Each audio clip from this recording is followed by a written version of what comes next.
Hi, if you want to watch exclusive content with hot girls that you won't watch on YouTube, namely where Naruto roasts Kushina and Mikoto and many other hot girls without restrictions, then visit my Boosty channel at the link in the description.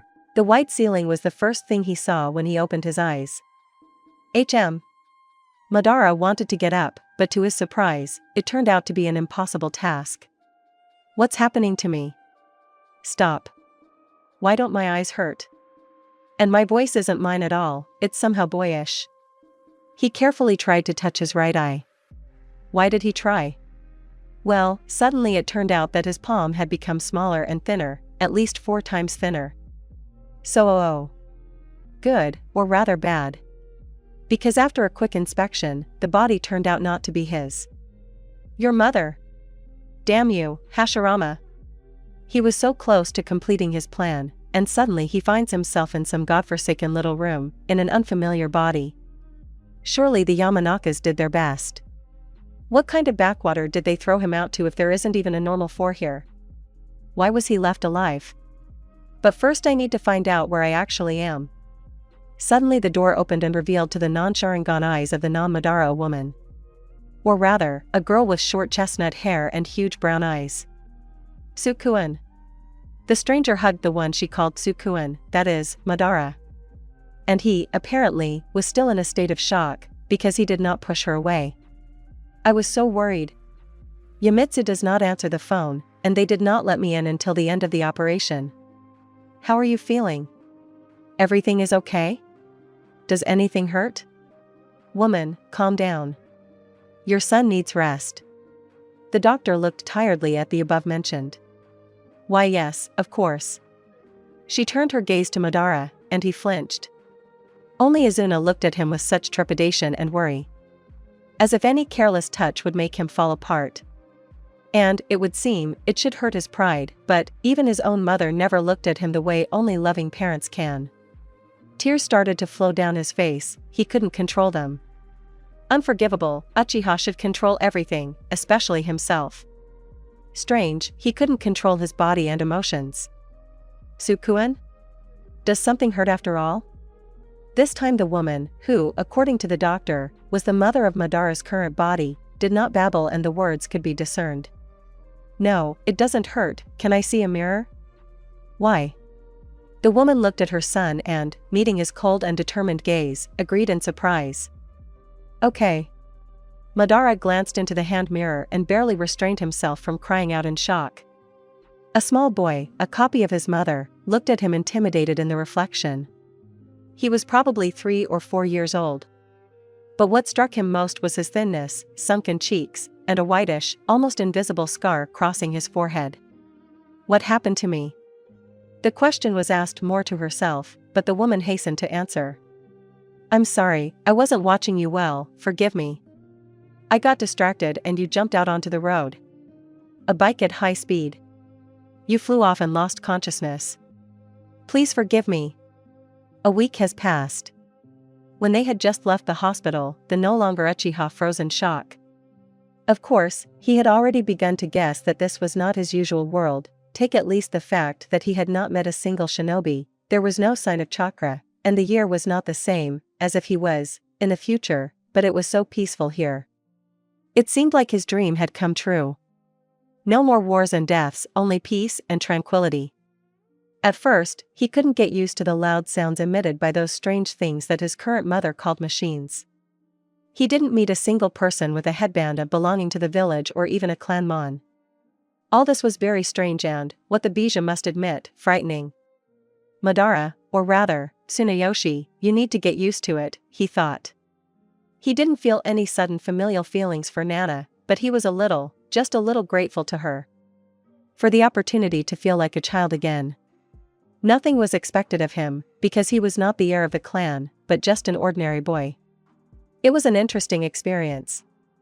The thing was that in the past he had not only never seen his mother, he had only heard about her once and then only out of the corner of his ear.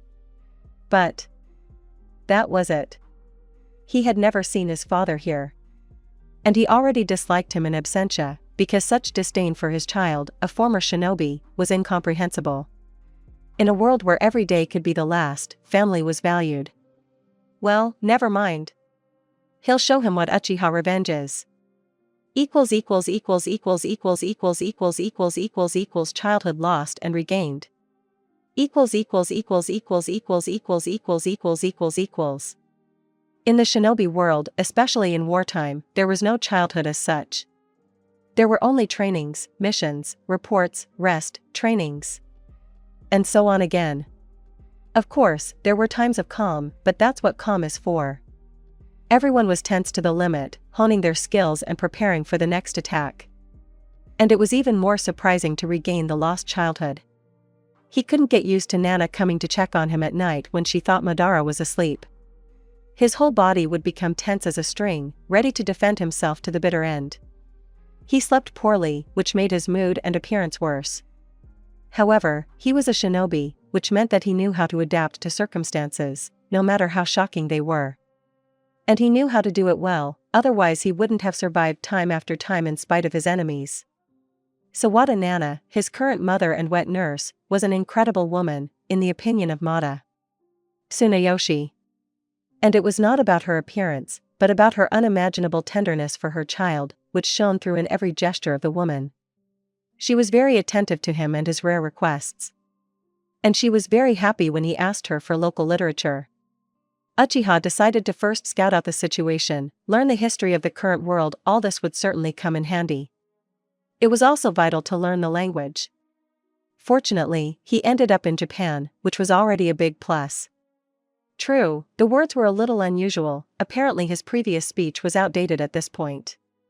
It probably looked rather strange from the outside. A little boy prefers books to games and cars. However, his mother was only happy, insisting that she was raising a genius, because Madara-tsuna grasped everything on the fly and studied books like a leper. What did it cost Uchiha not to grimace at this damn genius? In the past world, not a single such genius ended his life well. However, he tried not to stray too far from the image of a child. The last thing he needed was to be sent to a psychologist, the Yamanaka of this world. So he wore the image of a very smart and serious, but still a child. Sometimes he had to take toys and pretend to be active. One day, Nana took him to the playground. They had been there several times before, so Tsunayoshi climbed up on the bench and opened the reference book, but something went wrong. His mother gently took the book from his hands and said, "Come on, Sukuen, play with the kids." Oh, it was the most humiliating request he had ever heard in either of his lives. He was silent for a moment and slowly, reluctantly, moved towards the sandbox, grabbing the bucket and shovel that his mother had given him in good time. He wanted to spit at such foresight, but he held back. When some girl extended her hand to him and started chattering, Madara realized that he had misjudged the situation. It was not just humiliating, no, it was the height of humiliation. My imagination immediately drew a picture of Tobirama's face if he somehow found out about this situation. Madara spat. He, of course, didn't pay any attention to the girl.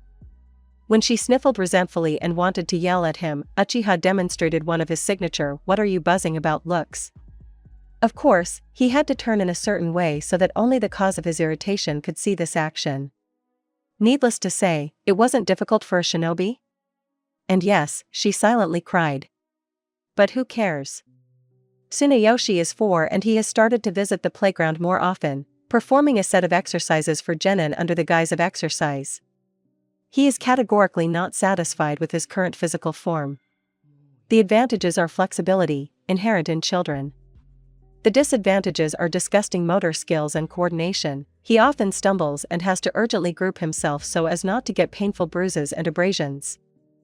This irritated him even more, so he decided not to delay with this. Nana soon began to let him go to the playground alone, since he had been asking her for a long time, arguing that he was already old enough. She habitually squeezed his cheeks and he stoically endured. Walking alone was worth it. Sukuen. Oh yeah, Madara was so surprised that he was now a happy tuna dash, words can't describe it. Sukuen. Nana joyfully ran up to her grown-up son. Now you're 6 years old. You've grown up so fast. Nana started to cry, but Tsunayoshi quickly stopped it by hugging his mother. He couldn't stand women's tears, especially his current mother, to whom he had become attached. I have to go to school, right? Disentangling himself from the embrace. Yes.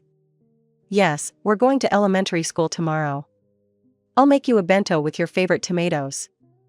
The woman quickly came to her senses and fluttered off to her abode, the kitchen. Madara grinned kindly. This woman amused him and, strangely, touched him. He treated her as if she were either a granddaughter or a mother. After all, mentally he was older. True Uchiha love for tomatoes caught up with him even in another world. As expected. School tomorrow, huh? Well, no matter how much he disliked the title of genius, his pride simply would not allow him to be lower than first place in the academic performance rankings. Commentary on childhood lost and regained. Hiragana is a Japanese syllabary. Katakana, 1, 2, Japanese, is one of two, along with hiragana, graphic forms of the Japanese syllabary, kana. Tsunayoshi. Tsuna tuna, yesher, happiness. But I like happy tuna more. Text changed from December 31st, 20. The secret of the Sawada family Tsunayoshi had long since begun to notice his mother's oddities. To be more precise, her phenomenal ability to not notice anything around her and disappear from sight, even when you looked at her point blank. Of course, this was unnerving for a shinobi. There are no former shinobi. Just as there are no former Uchiha. And he noticed another oddity. Sometimes Nana would freeze in place, and then say something like, "I'll be right back, Sukuen, don't be bored," with a smile. No matter how hard he tried to follow her, nothing worked. As if. Genjutsu? No, that can't be. His mother can't be a shinobi. It can't be? Crap. TCH. Night. The residents of the house should have been asleep long ago. The dark figure quickly moved into the Sawada family's courtyard. What a stupid external advisor. Budjardini's people specifically tracked his movements. Once every 5 or 6 years, Sawada Yamitsu visited Namamori, where he supposedly left an heir. All that was left was a small matter. However, it was easy. He did not even bother to change their last name. And the house stood out for its high cost compared to its neighbors. The figure approached the door. 3. Takes a master key out of his inside pocket. 2. Inserts into the keyhole. 1. There is. Are you going far? What? Who are you?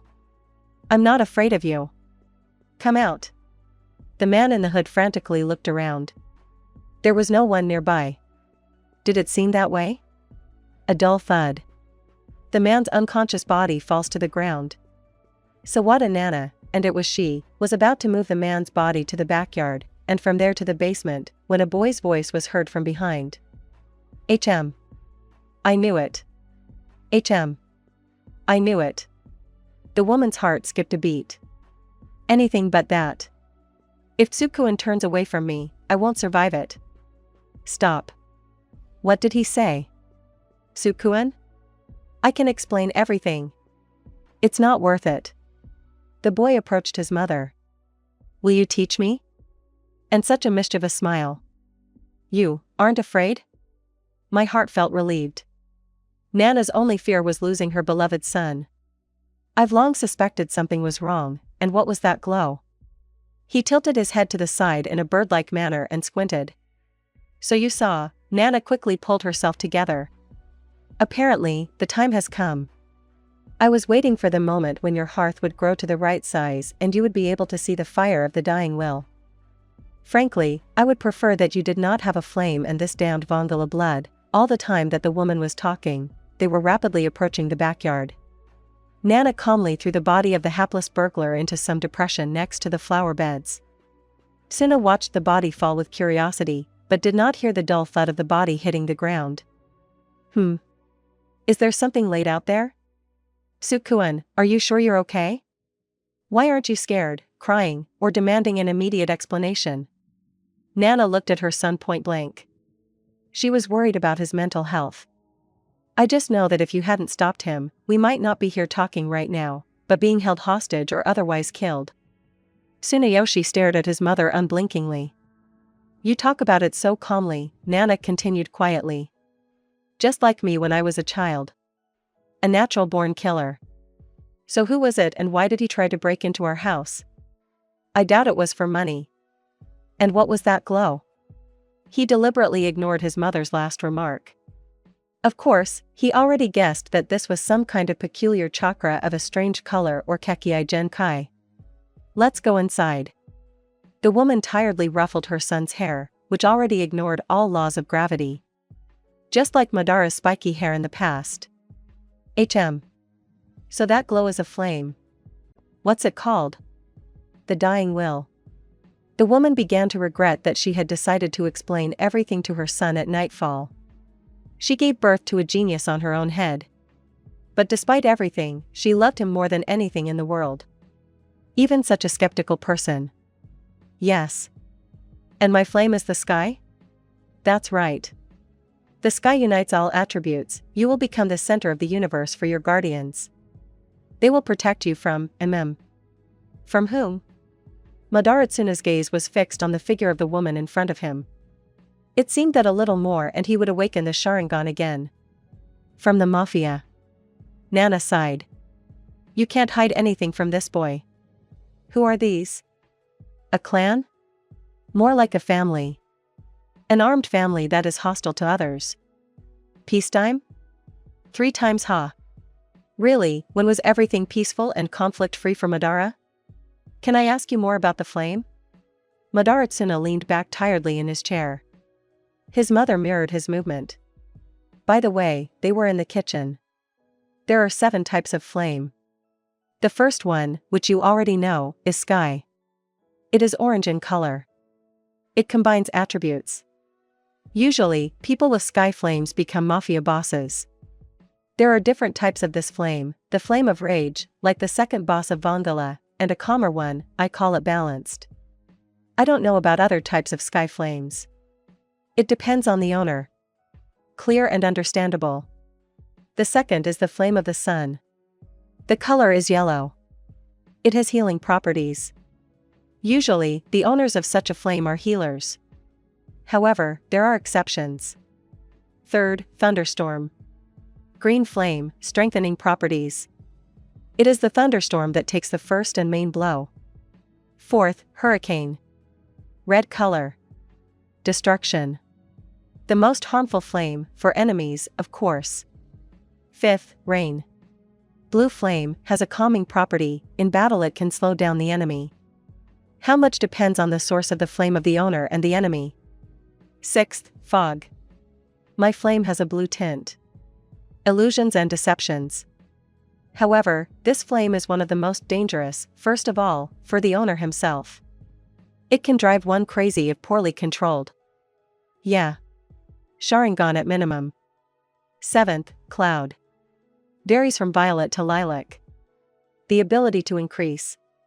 People with such a flame are usually very cold and do not like the company of strangers. Is everything clear? I think I'll get along with the cloud ones.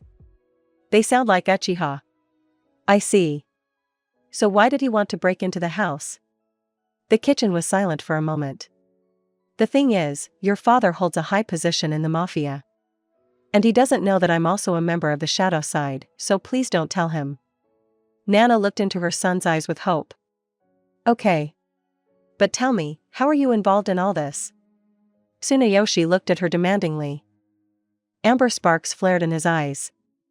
My real name is Suzuki AI-.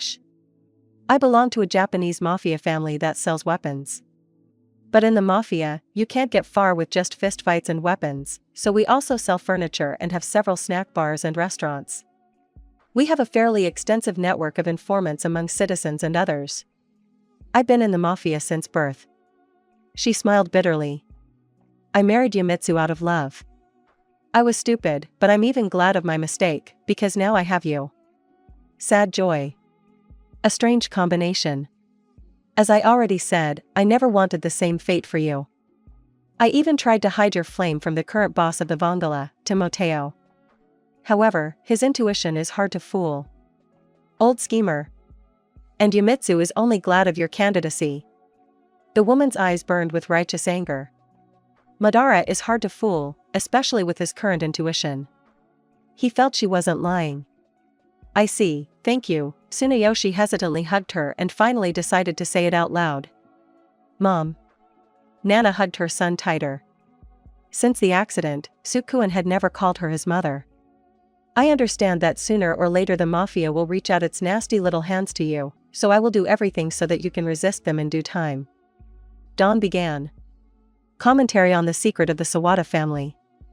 "I know that the part is small, but I really wanted to keep the intrigue. Didn't it bother you that Nana in the anime/manga was so weird?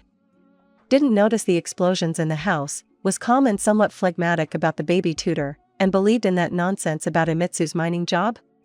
Suzuki is a common Japanese surname. AI Indigo/Love. I know that in Japan parents are called Oka-san and Ta-san, but I preferred to leave it as is. Second half.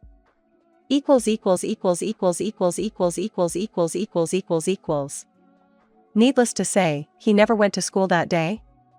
On that fateful night, they had already decided many things for themselves. After Uchiha had slept, 3 hours was enough for him, but his childish body took over and he slept for a full 5. Madara was deep in his thoughts. "In the 3 years that I've lived here, I've thought about chakra a couple of times, but..." He concentrated on the supposed hearth. All he felt was a warm flame that was gently reaching out to him. "Apparently, it's not there. Just a light." "Okay, let's try. I didn't even mention the Sharingan. If there's not even chakra here." Inhale-exhale. Discard interfering factors. Inhale-exhale. Just a fireplace and nothing more. Inhale-exhale. Dive into yourself. Inhale-exhale.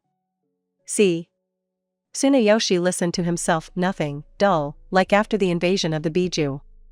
He carefully opened his right eye, then his left. In front of him stretched a path, leading, presumably, to that light. There was darkness all around, only the light stone path stood out in the darkness as a contrasting strip. The air was heavy, the pressure increased with each step. Pain periodically shot through the lungs. "It's hard to breathe." But Tsunayoshi didn't show it and walked with a proud posture, which was difficult. "Am I a shinobi after all or not?" The path ended. Tsuna slowly tore his gaze away from the road and looked up at. What the?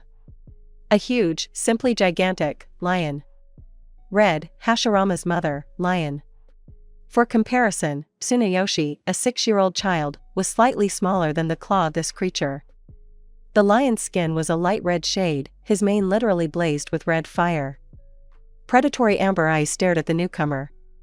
They were in a huge, bright room, bright only because of the lion's glow. He shone like a light bulb in the darkness. There was nothing in this place. Empty, just him and the lion. You finally showed up. I was wondering what you looked like, but apparently you have already become so closely related to the body that the spiritual shell has taken on the appearance of a vessel. Lev, who had been lying lazily until then, raised his head and towered over Tsunayoshi. Although, I am pleasantly surprised, usually people cannot get to us, and what's more, they don't even suspect our existence. But you. Weakened. You were able to reach me. His thunderous voice seemed to sound from everywhere and nowhere at the same time. I came here to make sure of something. Madara looked Lev in the eye. And even though he had to move a good few meters away to do so, he succeeded. He kept his head down on principle. Ho! You're funny. Lev watched his machinations with interest and a twinkle in his amber eyes. It's funny, usually people run away from us in fear or recoil, but my other half moves away just to look into my eyes. Your other half? And who is this we? You ask the right questions. Yes, I am your half of your soul. More precisely, Lev narrowed his eyes, his pupils narrowed. Of this body. The other half of your soul is further away. Usually people have one half, but due to your unusual origin, you have two. We are the embodiment of your flame. Flame is your determination, will, count it as you wish. There is no way we can seep into the outside world, and, to be honest, we don't really want to. From the outside, we look like flame. Yeah, don't make such a surprised face, we are your flame. It was a pun, haha. This is just like Biju. I understand that you are the heavenly flame? Having waited for a nod, he continued. Then, who is the second? I think you should meet me, and he smiled slyly, if you could call it a smile judging by Lev's face. Then, you're saying that people only have one such, fire? Then what about those who have a mixed fire? I've heard of the fire of rage. Oh, well, there really are such. And you really should have only one hearth. Mixed types, like us, look like chimeras. Creatures of an incomprehensible nature. Something like a liger, a mixture of a lion and a tiger. I see. After thinking for a bit, Madara bowed politely, catching a strange look from his hearth of heavenly flame. How can I find the second one? The path itself will show you the way, the lion repeated his man's action, bowing his head briefly. His piercing gaze followed Tsuneyoshi's retreating back until he was completely out of sight. So, it turns out that the hearth of heaven is the second half of the soul of the previous owner, that is, Tsuneyoshi. And the one to whom the Uchiha has now moved his feet is the hearth of his chakra, or flame, if something has changed. Well, this is some kind of nonsense. Tsuneyoshi came out, or rather, swam out, from Lev's place of residence and, finding a rocky path with his gaze, boldly stepped onto it. Oh, he had somehow forgotten how heavy the air was on the trail. Inhale, exhale. Ignore the pain in your lungs. The further he walked, the darker it became. Although it seemed, how could it get any darker? The path suddenly went somewhere to the right. Then it changed its direction several more times. It felt like he was being led in circles, like a blind puppy. It was irritating. Yes, it won't be easy. This continued until Sawada got tired and almost went off the trail. Funny. If I were you, I'd stay on the trail. TCH. And what do you look like, oh voice in the night? Tsuneyoshi began to look around, but, remarkably, did not leave the path. The uncertainty is annoying. So be it, keep your eyes peeled for my greatness. Out of the darkness came a dragon. Dark, with leathery wings like a bat and a huge fanged mouth. But the most striking thing was the indigo eyes. A narrow pupil, just like a lizard's, and a forked tongue. Impressive, isn't it? The dragon leaned down so much that now its enormous mouth almost touched Madara. I am the other half of your soul. From that world. Because we separated, your character changed a lot, you noticed, right? Became kinder, softer, almost like that, unusual eyes sparkled. Hashirama. I think it's time to let go of the past. Calmly watching the dragon choke on air. No, wait, let me finish. I suppose you've taken most of the hatred onto yourself? And I can still think rationally, without the veil of rage and malice. I was blinded by hatred, we both know that it didn't end well. And now that I have a second chance, I can throw it away. Izuna won't be brought back by this anyway. The dead don't care about hatred. Uchiha was already screaming at the end of his line. The dragon was silent. Is that all you wanted to say? Indigo clashed with Amber. I have questions. He took a breath. Are all people so inferior? You are the second part of me, my soul. This, as you said, has affected my character. No, but our case is unusual. On the other hand, I was the one who had to draw your hatred onto myself. Otherwise, your flame would have been black. And this would have had certain consequences. The dragon lay down, resting his head on his clasped paws. The balance system here, Triniset, left me no choice. You must have some kind of heavenly flame. Then, what attribute are you responsible for?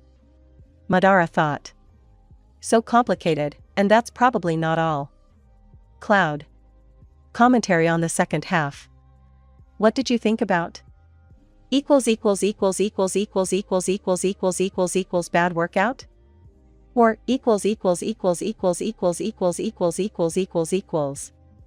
3 days passed after that incident. It would have been boring, if Nana hadn't started teaching him such a difficult task as handling the flame of the dying will. And now, actually, it's already the second day of training. It took place in the basement, not the one where they dump hapless murderers, but in another one. Nana admitted that she bought this house specifically. She burned all the plans after a detailed study, so Yamitsu does not know about the underground rooms. Come on, Suna, listen and call forth the flame. Yes, during training his mother turns from a sweet housewife into a terrible beast of a stern trainer. Madara shrugged his shoulders in irritation. Easy to say. Even though he has knowledge of chakra, despite the apparent similarity, chakra and the flame of the dying will are very different. Why are you so tense? Just wish, the voice of the demon tempter sounded in my head. Tsunayoshi opened his eyes in shock. Was he imagining it? No, it was definitely Cloud's voice. Sukuen? Did something happen? Nana quickly thawed out and became his loving mother again. I felt it. Suna closed his eyes again and even stuck out the edge of his tongue from his zeal. He understood the instruction in his own way. Make a wish, yes? If the desire is within the flame's capacity. The sky unites, the cloud increases and spreads. Then, Sawada Uchiha opened his eyes. Everything worked out. Or, Nana stood there, neither alive nor dead. Sukuen, please warn me in advance about this. What happened? He simply wished to grow in size, but something went wrong. According to his wish, Sawada had to become the size of a teenager, and he almost succeeded. Although half of his body was not proportional. His bones twisted and ached, it seemed that a little more and he would break something, without any body movements. Suna, call off the flame. Fear splashed in the woman's eyes. Fear for him. And this sobered her up more than any pain. All right now. The voice sounded like the creaking of a door that hadn't been oiled for thousands of years. His body slowly began to deform back. Another flash of pain. The last thing he remembered was his mother catching him near the floor. Oh, how bright. Are you awake? The mother's face, which had just been worried, instantly acquired a stern look. What flame did you use? I felt only heaven in you. Until yesterday. Obviously, he was out of it all day. Cloud. It was the flame of the cloud. He drank a glass of water from the table, thoughtfully left by Nana. Why didn't you tell me?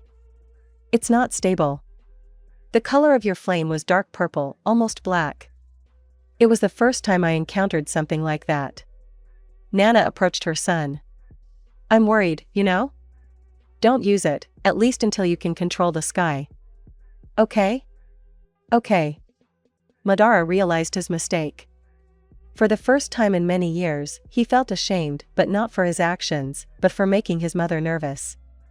Should he visit his underbiju? What did you call us?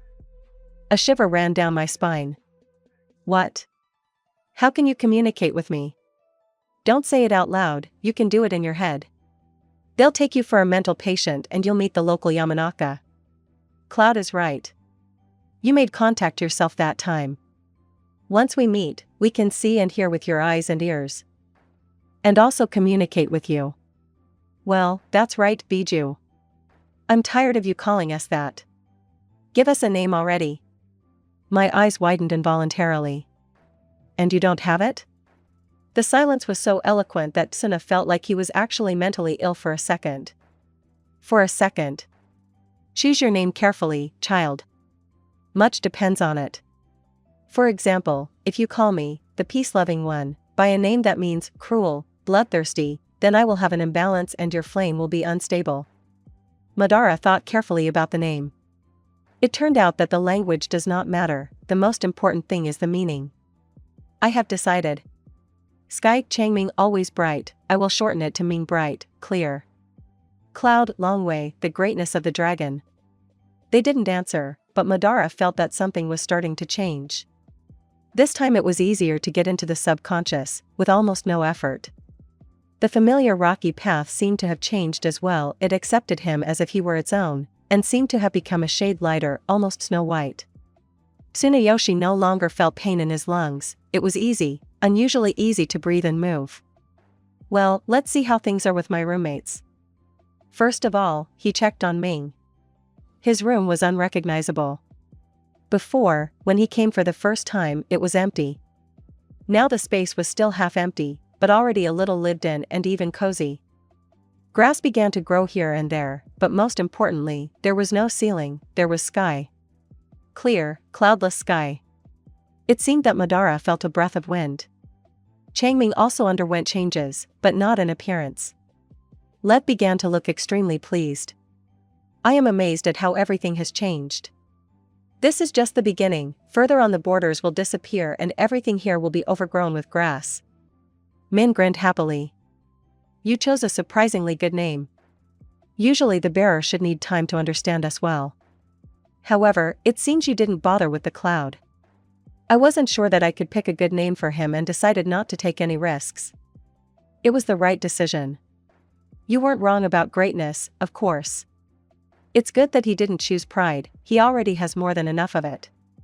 Min snorted amusingly. Now my conscience won't allow me to call you a child any longer. Madara, huh? He stared expectantly at the man. So you know. Of course, I am a part of the soul of the previous body, I couldn't help but notice the changes. Tsunayoshi Sawada died during the operation and you took over his body. Although, I don't mind. It will be funny. Lev narrowed his eyes. I feel sorry for the boy, of course, but we are not characterized by displays of care and affection. I see. In that case, could you please call me by my current name? As you wish, Tsunayoshi. Sawada left him with mixed feelings. Next, Longwei. His cloud flame. This time the path did not fool him and showed him the right way. On his last visit, Suna had not found his cloud abode and now he was looking at the view that opened up with interest. It was rather gloomy. The sky was covered with black clouds, they were so high that they covered the tops of the stone peaks. Dark, cold and damp. Empty, at first glance. He entered the cave. It was pitch dark. He stood there for a while, waiting for Longwei to open his eyes and honor the mortal with a conversation. It's gloomy here, was my soul really that dark? TCH. I am the epicenter of your hatred. Of course, yes. The dragon stopped parodying the mountain and finally opened his indigo eyes, in which irritation splashed. Have I chosen the wrong name? Suna began to have vague doubts. One was more beautiful than the other. Surely he couldn't have made a mistake with a name that only had the majesty of a dragon in it. No, you're not mistaken. You didn't choose the best moment to meet. I'm molting. Yes, imagine, I am an ancient reptile. And I can and do not like to shed my scales. It seems that he managed to anger the already nervous dragon with just silence. Let's change tactics. Did I formulate my desire incorrectly? During training, my body. You don't understand anatomy. And that's important if you're going to change your body. Keep quiet, if you can put dislocations back in place during a fight, that doesn't mean you know anatomy. Longwei sighed tiredly. You're becoming more and more like the local Tsunayoshi. Maybe you don't notice, but I know better. According to Nana, my flame was almost black. Is it because of hatred? He again ignored the giant reptile's remark. Yes. In any case, it won't turn completely black. The flame of darkness is only available to heaven. Your cloud and heavenly flame will never mix. Triniset won't allow it. Apparently, you, us, have an important mission in this world, since she so categorically does not want you to have a gloomy flame. And yes, you won't be able to use a cloud like me normally. It would have sounded indifferent if Madara hadn't heard the quiet, hopeless, I'm useless. Then I'll just destroy this hatred, the boy's voice sounded confident. Madara-tsuna carefully, every day, after training, rinsed Longwei's brains until he began to feel that the hatred was disappearing, albeit bit by bit, but it was already something. A year later, there was no trace left of the hatred. Comment on bad workout? Or. Next comes the story of the grown-up tuna, smiley face. Did you notice that the AU warning appeared? I completely forgot to add it when I created the work, uneasy face. I'm not entirely comfortable introducing warnings with the new, and for some, the old, update, but I'll try to adapt. What do you think about Longwei and Changming? Were they able to evoke emotions in you? Meeting with the ninth.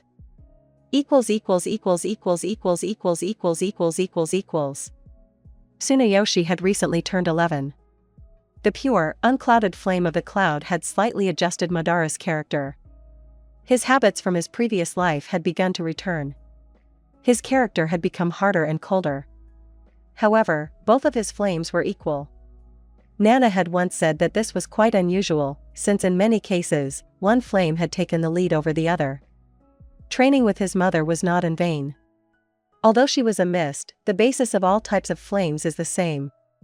When he was 8, Tsunayoshi asked her to enroll him in combat sections. Of course, he remembered the techniques of taijutsu, but this was necessary to divert attention, otherwise there would have been legitimate questions. He learned to control the flame tolerably well. Now it became an integral part of him, a sort of analog of chakra. Tsunayoshi did not stop training, even when Nana said that she taught him everything she knew. She specialized in silent killing and poisons. Madara was more of a close-range fighter, but he accepted his mother's experience with gratitude. He went to school like everyone else at the age of 6. Since he mostly walked around with a brick face and was a man of few words, they treated him with caution. Well, yes, his body was trained, not a muscle man, but sinewy. Madara also decided to grow his mane to his waist, and now he walked around extremely pleased, although it was not visible on his face. Sukuen, we have unexpected guests coming today. Nana said it in a friendly tone, but the years they had lived together had not been in vain. During those years of training, they had come up with many code phrases. Unexpected guests was the same as annoying troubles. Which ones exactly? The ninth boss of the mollusks and your negligent father. All this was said with a sweet smile while cutting meat. Let's be honest, it came out scary. Here they come. Nana fluttered out of the kitchen, apparently to open the door. Hello, dear. Oh, you didn't warn me that you were coming with Nono-san. I would have cooked more. Sawada Jr. chuckled silently. His mother was a God-given actress. You have to know how to play a naive housewife like that. Well, my dear, that's how it happened. Yamitsu smiled with all his tanned face. What's for dinner? Taking off his shoes. Oh, there's a lot for dinner, although I could have cooked more, she pouted cutely and froze. Oh, come in, come in. Why are you standing at the door? What an unfriendly hostess I am. She began to fuss and eventually approached the uncomprehending Tsuna. Sukuen, meet your grandfather. Nono-san, this is Sukuen. She pointed at everyone and, after waiting for a slight nod from Ninth, went off to set the table. The grandfather himself looked harmless. His white fluff of hair made him look like a dandelion, and his thick mustache covered his mouth and chin. He was dressed in a Hawaiian shirt and baggy pants. As if he had just come from a resort. Hello, Tsunayoshi-kun, you probably don't remember me anymore. I came when you were 2 years old. The old man smiled into his mustache, the wrinkles around his eyes wrinkled comically. If Madara had no experience of his past life, he might well have decided that this cute dandelion old man was truly glad to see him. However, the experienced eyes of the teenager noticed the old man's tenacious and appraising gaze. This old man is not so simple. His old hand held the cane tightly, and Madara seriously doubted that he needed it. Weapon? Yes, you're right, I don't remember you very well, but that doesn't stop us from getting to know each other again, does it? Tsunayoshi tried to copy the trusting doe look of the original owner of the body. It seemed to work. Of course, it won't hurt. The old man grinned contentedly, although it was hidden behind his mustache. Such a trusting boy, he would make a wonderful screen. You can call me Grandpa Timoteo. Did you buy it? My dears, it's time to sit down at the table. Nana burst into the room just in time. There was tension at the table. It seemed that only the son and mother felt it. The old man sat carefree and asked Nana about something, to which she answered willingly. When everyone had finished eating, she stood up from her chair in such a way that her face was not visible to the guests, and made such an irritated face that Madara almost choked on his tea. "Tsunayoshi-kun, shall we go outside? I want to get some fresh air. Old age is no fun, heh. Breathe alone if you can't bear it." Unfortunately, he couldn't refuse, as it would have been out of keeping with his image of an obedient child. "Yes, sure. Tsunayoshi-kun, would you like me to show you something very valuable?" he said in such a conspiratorial tone that Madara had to use all his willpower not to roll his eyes. "Look," the old schemer took a massive ring out of his pocket. "This is a great heirloom of our family. It is passed down from generation to generation. The heirloom gives incredible power. At the moment, I am its bearer. However, I am already old and I need to choose a successor. I have chosen you as this successor." He finished his solemn speech and looked expectantly at the teenager. "So, should I make a shocked face now, or a shocked ecstatic one?" He glanced at the old man. "Perhaps the second option." The teenager stared at the old man in surprise, then with delight. "But, how is this possible? Am I worthy of this?" "Of course not, I deserve more."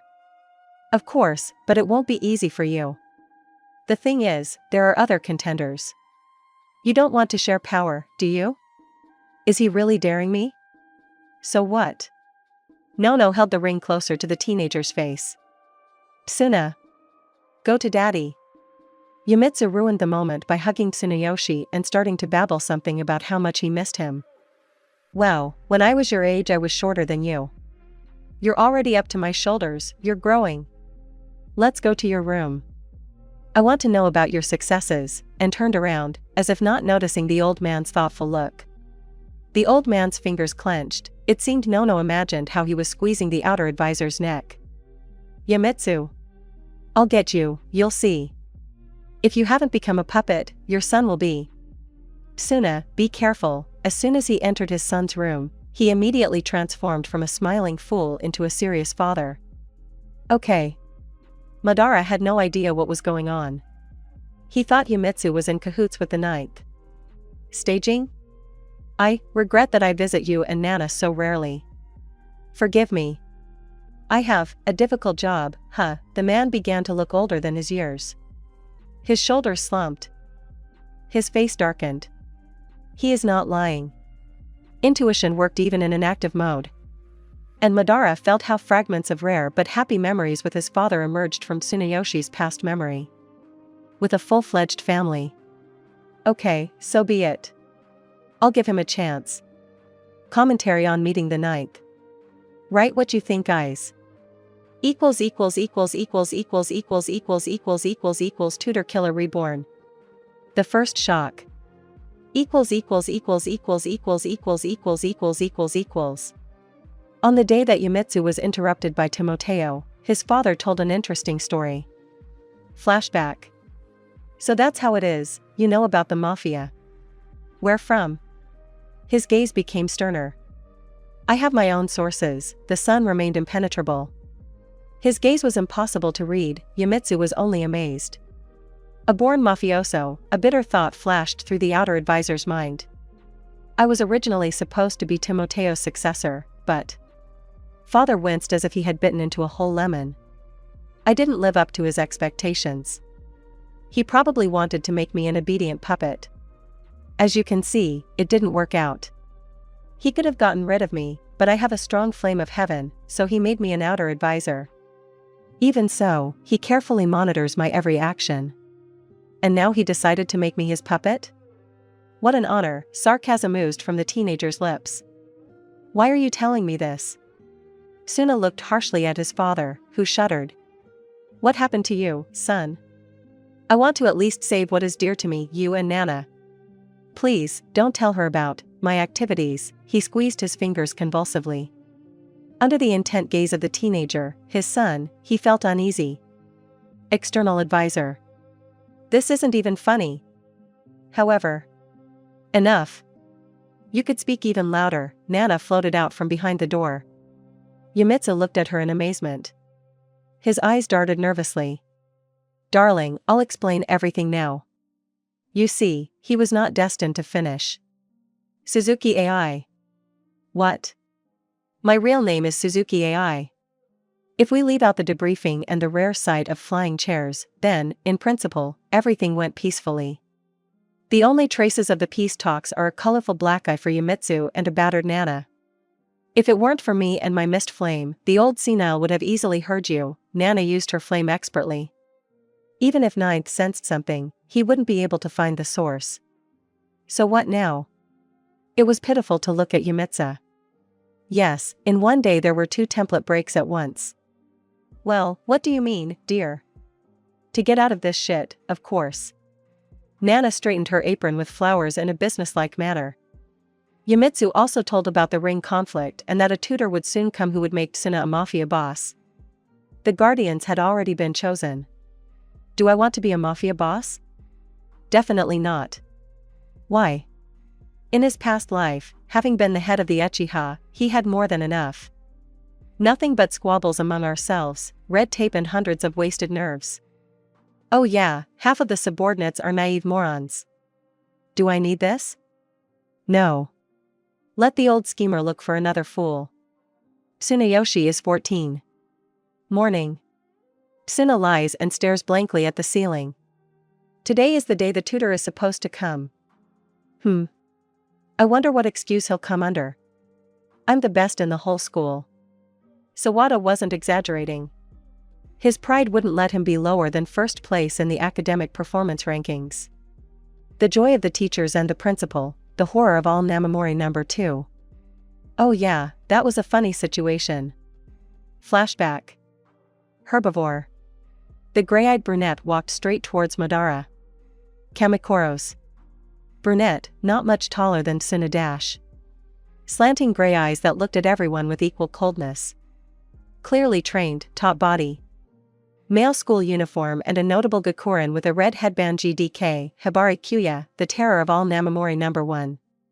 They rarely saw each other and never spoke. Hibari usually ignored him, since Tsunayoshi did not break anything. I just wanted to get to school. Why did this happen to me? I don't look for problems, problems look for me. Madara deftly dodged the teenager's blow. Tonfa? Interesting. Tsuna was in no hurry to attack. The Tonfa strikes were sharp and fast. But not for the one who had been the head of the Uchiha in his past life. Even though he didn't have a clan dojutsu this time, it didn't change the fact that he was better prepared than his opponent. It's rare that someone can control them well, not counting ninjas, of course. The brunette slowed down for a second. He realized that the guy in front of him was not a simple herbivore. And it was even more interesting to see him in action. Fight. The gray eyes sparkled like steel. Or I'll bite you to death. What did he do to me? Tsuna didn't want to be bitten, so with a sharp movement of his hand he grabbed one of the tonfa. With his other hand he grabbed the other one and squeezed, using a little bit of the sky flame. Naturally, the tonfa began to bend and heat up, slowly melting before his eyes. His slanted eyes widened. Hibari still hadn't let go of the tonfa, and paid for it with burnt palms. Quickly pulling back, he looked at his opponent again. This time more carefully. Tsunayoshi was shorter than Kyuya by only a few centimeters. A sinewy body, strong arms, long legs. His always white shirt now looked just as impeccable. His school vest fit like a glove, as did his pants. His polished men's shoes were slightly dirty from the sand. Sawada's face, always impassive, seemed to come to life during the fight, his eyes glowing like amber. His long brown hair, gathered in a low ponytail, reached the middle of his back and stuck out like needles at the end. Hibari gritted his teeth at such perfection. He and this herbivore were similar, it was irritating. Herbivore. Kyoya rushed to attack without a tonfa. Taijutsu? Madara lazily placed blocks, which irritated Hibari to no end. Oh, like a predator, huh? Then. Amber eyes appeared right in front of the brunette's face, who was not expecting anything. Hibari noticed the knee strike to the stomach, but was unable to prevent it. Too fast. The brunette wanted to get up from the ground and continue the fight, but this was not part of Sawada's plans. Accept it, this herbivore has defeated you, predator. The irony in Sawada's voice could be scooped up by the bucketful. Well, bye. Stop. Hibari, no matter what anyone said, knew how to admit defeat. He admitted, learned, and won. I admit my defeat, but this is not the end, through clenched teeth.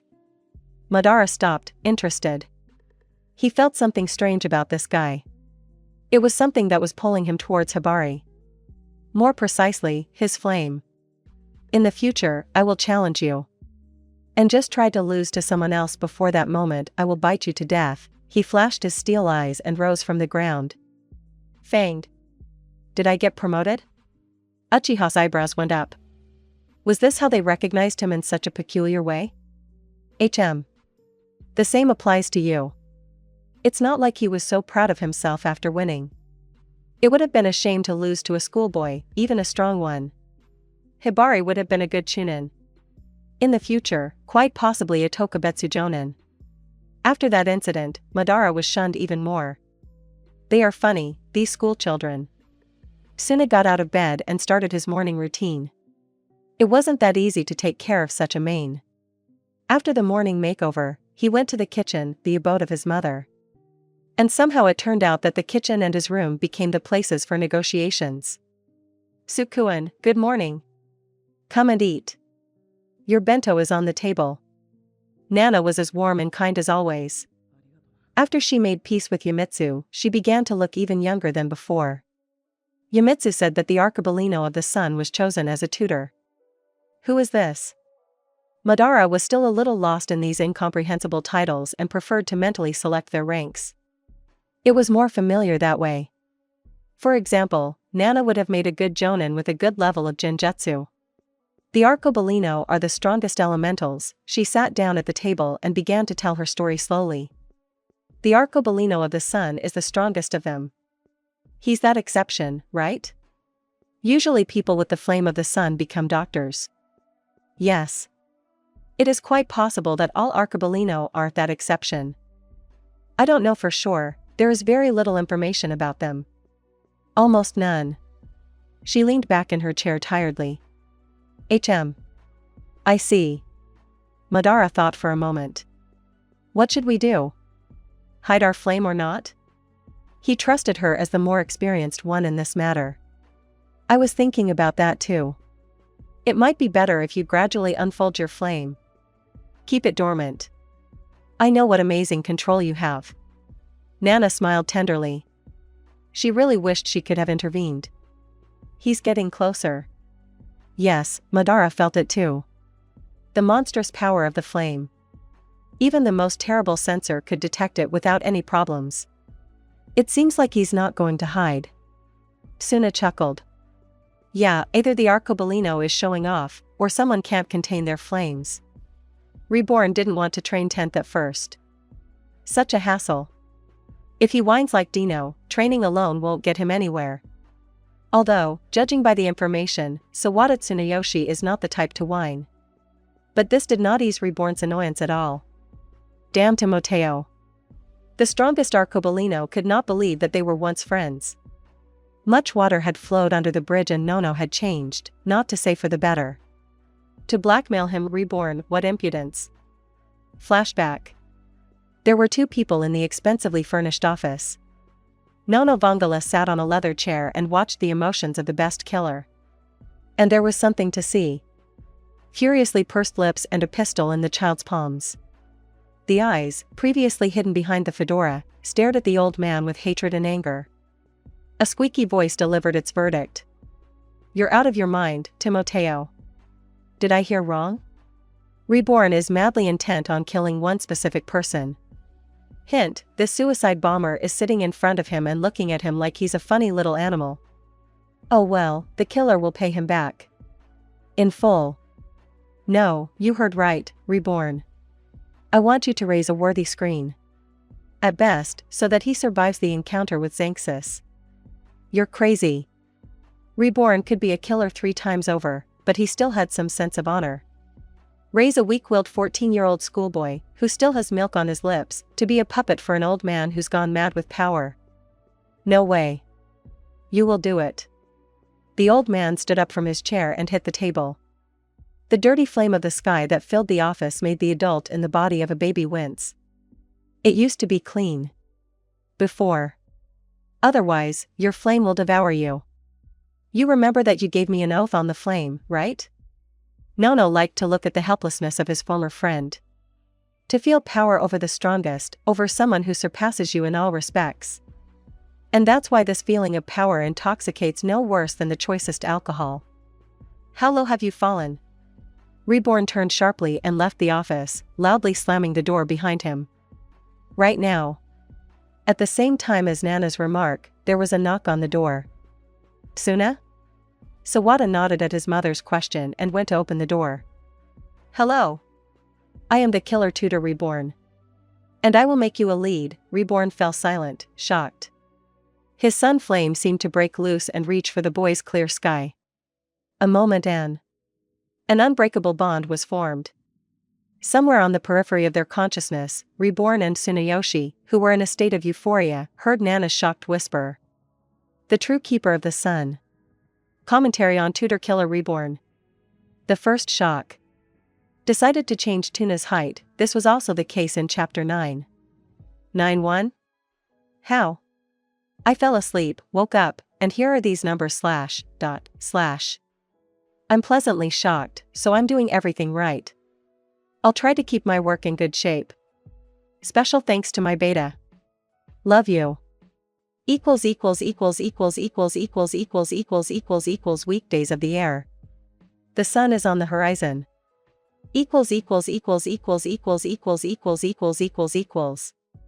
The true guardian of the sun, the shocked Nana leaned against the wall to keep from falling. Madara had never felt so good as after the connection was established. It felt like he had returned to his native place after a long absence. Warm and pleasant. Unexpected, but nice. I'm waiting for the other guardians. Don't miss them. Mina's phrase had a sobering effect. The sky? The sky? Reborn repeated this 2 more times and raised his clouded gaze to Sawada. His eyes began to clear. It seemed that the whole point of the situation had reached him. And the situation could not be described as anything other than fucked up. We need to talk. The baby's eyes lit up. And with you, citizen, too. Nana froze and fixed her gaze on the killer. Yes, she was scared. Yes, she was no match for the Arcobaleno. But for Tsukuin, she was ready to do anything. So you didn't want to bind me to you through a bond? His gaze burned a hole in Sawada. No. I didn't even suspect that it was possible. The guy shook his head. It was true, he was still swimming even in concepts and titles. I see. The Arcobaleno watched the teenager's body language closely. It could often say much more. Not finding what he was looking for calmed his paranoia a little. I came to you with the goal of making you an heir. Sawada noticed the hesitation and paid attention to it. Who exactly does Timoteo want me to be? Seeing Reborn's lips twitch and him quickly hide his gaze behind his hat, Suna came to the conclusion that his assumptions were correct. Well, as expected. Damn. Life loves him so much. No, to be a civilian. No, the life of the heir to the Uchiha Mafia family is provided. Okay, whining doesn't suit him. We need to figure out how to get out of this shit. What did you say that nasty old man prepared for me there? Reborn provided the information, and as honestly as possible, intuition never sleeps. However, at the end he said, don't think that because of the connection that was formed, I'll lick your boots. To which Tsuna replied indifferently, and I don't need to. Kami-sama, it's as if you're not the sun, but a cloud. When Reborn discovered that Sawada could summon flames on his own, he was pleasantly surprised by this fact. It also meant that he did not need to stuff Tsunayoshi with dying bullets.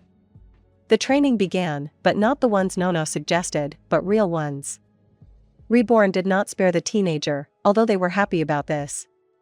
The new guy from Italy is supposed to arrive today, yeah. Sarcasm is an integral part of every Uchiha. These were the thoughts that wandered through the heir's head. His body ached pleasantly after the training, except for his right arm, a sprain. Reborn did not heal Tsuna, although he was the sun. Either it's because he's so prickly, or he can't use his flame except in battle. Madara was leaning towards the first option. Sawada was also told who the true guardians were and what to eat them with. If all his guardians were like Reborn, Madara would go crazy. From delight, of course. At school. Gakudera Hayato. A blonde man with green eyes, quite tall for his age, in clothes that completely violated the dress code, with a bunch of baubles and chains. His features were thin and almost aristocratic, but everything was spoiled by his eyebrows drawn together. The platinum blonde looked at Tsunayoshi with an arrogant expression. Although the arrogance was feigned, Suna was almost 100% sure that the boy was unsure of himself and was hiding his nervousness behind feigned discontent. When his new classmate headed towards his desk, Madara immediately realized that he was up to something. Gakudera kicked Suna's desk, but it didn't budge as he had intended. Uchiha looked him straight in the eyes and smirked coldly. For a second, flashes of the cloud's flames flashed in his eyes, but were quickly lost in the chocolate tones. Gakudera Hayato, take your seat immediately. The teacher, and the entire class held their breath. They were sure that the terror of all Namamori No. 2 would flare up and then they would all be finished. However, there was no anger and everyone sighed with relief. And to be honest, he was the second only because of his indifference to hooligans. GDK was afraid because he could attack out of the blue, and Tsunayoshi because he could stop Hibari and even win. Gakudera was wary. This didn't look like sky. More like fog or cloud. Or even hurricane. But a mission is a mission. And it must be completed, especially if it was given by Don Timoteo himself. That's why Hayato said with feigned indifference. Today. After school, in the back of the schoolyard. HN. Hey, Suna. Are you seriously going to fight him? Yamamoto, and it was him, tried to dissuade him. Madara wondered when they had managed to become friends. Well, he just looked scary, haha. You can refuse, right? Yamamoto Takashi. Dark-skinned, tall, brunette with brown eyes. School baseball star in Girl's Dream. Although, it seems he has a competitor for girls' hearts today. He didn't look a quarter as scary as Hibari did when he was sleeping. Madara rolled his eyes. Don't worry. If you need help, for a second the classmate's eyes flashed dangerously. Then I will help. And again a smile. How interesting it is when 10 Biju dance around the fire. So you didn't chicken out. Well, I'll take back the place of the 10th boss of Vangala. I'll kill you. The blonde took out dynamites from nowhere and immediately set them on fire. Psycho. Who would activate an explosive seal in their hands? Yes, I am all for you becoming the 10th. I am afraid, however, that Vangala will fall apart under your command. Although, who am I kidding, I am not afraid at all. Madara looked indifferently at Gakudera, who choked with indignation. The Uchiha turned around and was about to leave. Coward. Are you afraid? And the fuses continue to burn. I'm not going to waste my time and energy on a weak opponent. He watches the fuses with interest. I'd advise you to look at the hands. Yes, you. Yes, I, is about to explode. Finally looks at the fuses, green eyes widen. Madara clicks his tongue in annoyance and puts out the dynamite with a burst of sky flame. The soft flames envelop the dynamite sticks. The blonde watches in amazement, then lifts his head and watches Madara go. Don't think that I just saved you. I don't want to explain myself to one predator later. He's already looking for me everywhere with his sparring. I don't want to give him a reason. However, his speech was not heard. Gakudera watched his Judame with delight. What's wrong with this Sawada? Not only did he abandon his new guardian Hurricane after the fight, but he also ignores him, Reborn. Why isn't he paying attention to him? Is he his guardian or what? Reborn had been burning a hole in Sawada's back with his gaze for the whole way home. Madara sighed. He already had a rough idea of what thoughts were overwhelming the son. However, he was not going to grovel before the killer for any of his merits or title. Yes, he had felt a thrill during the formation of the connection, but it meant nothing. Perhaps this was his inner cloud speaking. Let it be so, but Madara was completely determined. If Reborn himself did not decide to make contact, did not humble his pride and did not recognize him as the sky, then there would be no talk of further partnership. Suna had already subconsciously recognized him as the son, but did not feel a response. They had almost reached home when EXTRER. Sawada. I saw how extreme you were fighting Hibari last night. I want you to join the boxing club. Madara almost went deaf in his left ear. He seemed to hear the blood rushing in his ears. He took a step back, out of harm's way. In front of him was a tall, "Are you all like that?" guy with a completely white hedgehog of short hair on his head and gray, mercury eyes. A pumped-up body, a tracksuit and a noticeable bandage on his nose. "Who are you?" Uchiha sighed imperceptibly. "Kami, another loudspeaker for my Uchiha soul. I am Sasagawa Ryohei, head of the boxing club. Join my club extremely." The guy started boxing on the spot. "Thank you, but I think I'll decline, so we move away from him.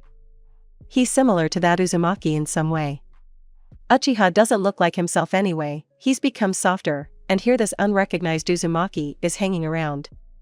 So, along the wall, the old-fashioned way, like in the times with Hashirama. God forbid I grab something else from the enthusiasm of the red-haired or Senju.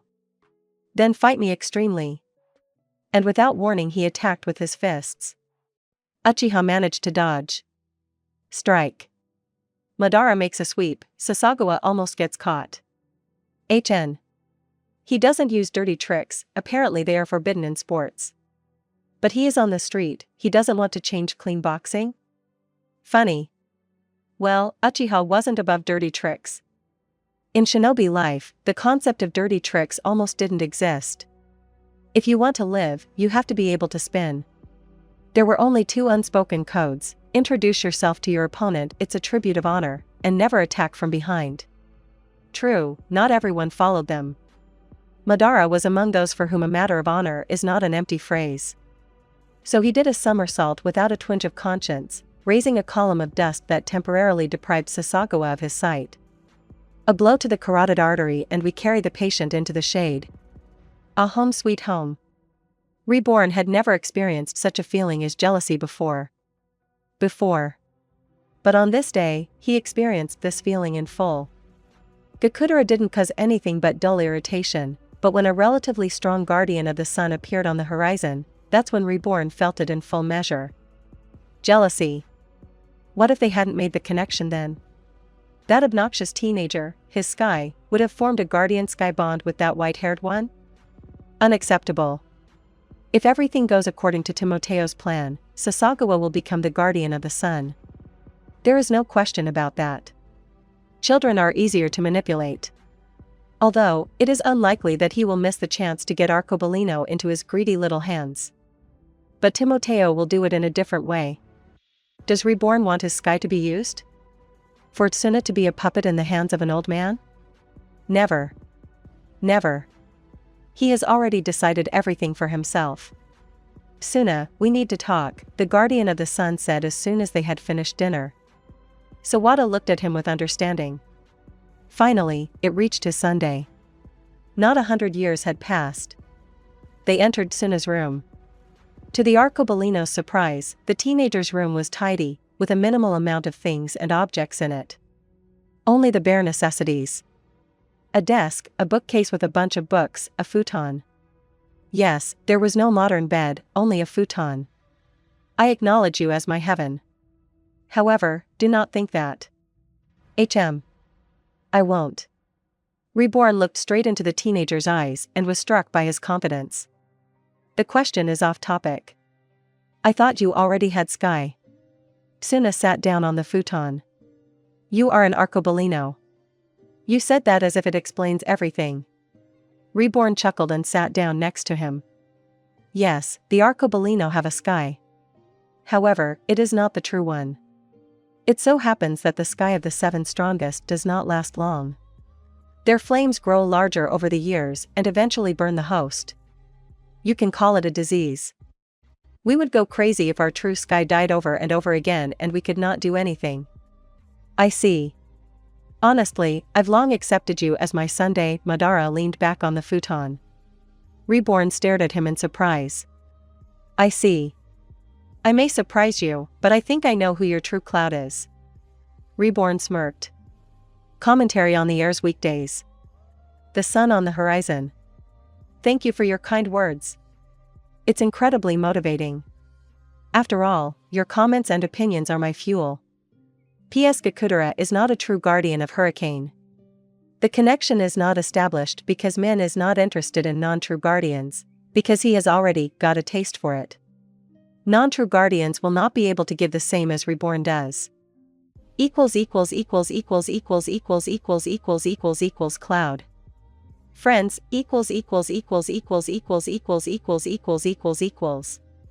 Madara sometimes remembers his life from another world. How did he get here? He clearly remembered his death. And does it matter now? He hardly feels guilty anymore when the faces of Hashirama and Izuna pop up in his memory.